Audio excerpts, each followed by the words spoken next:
प्राचीन काल में एक बार पूरे ब्रह्मांड में भयंकर तूफान और प्रलय जैसी स्थिति उत्पन्न हो गई। चारों ओर अंधकार, तेज हवाएं और विनाशकारी शक्तियां फैल गईं। इस संकट से देवता, शे और समस्त जीव जंतु भयभीत हो गए।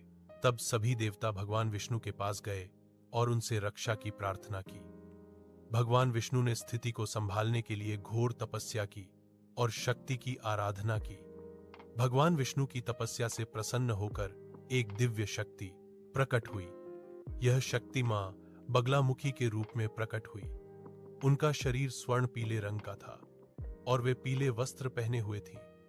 उनके प्रकट होते ही ब्रह्मांड में फैला तूफान शांत हो गया और संतुलन वापस आ गया। इसी समय एक शक्तिशाली राक्षस था जिसका नाम मदनासुर था।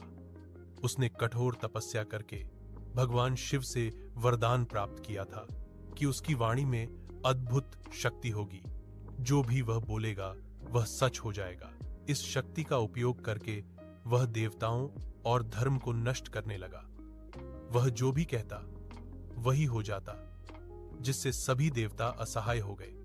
तब देवताओं ने मां बगलामुखी से सहायता मांगी।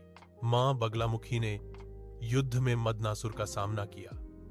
उन्होंने अपनी दिव्य शक्ति से उसकी जीभ पकड़ ली और उसे बोलने से रोक दिया।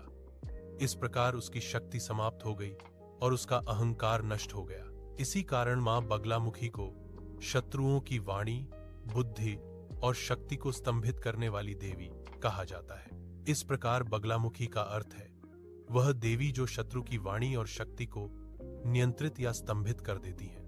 वे 10 महाविद्याओं में 8वीं महाविद्या मानी जाती हैं। उनका प्रमुख रंग पीला है।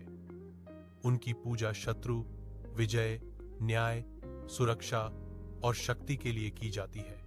उन्हें पीतांबरा देवी भी कहा जाता है।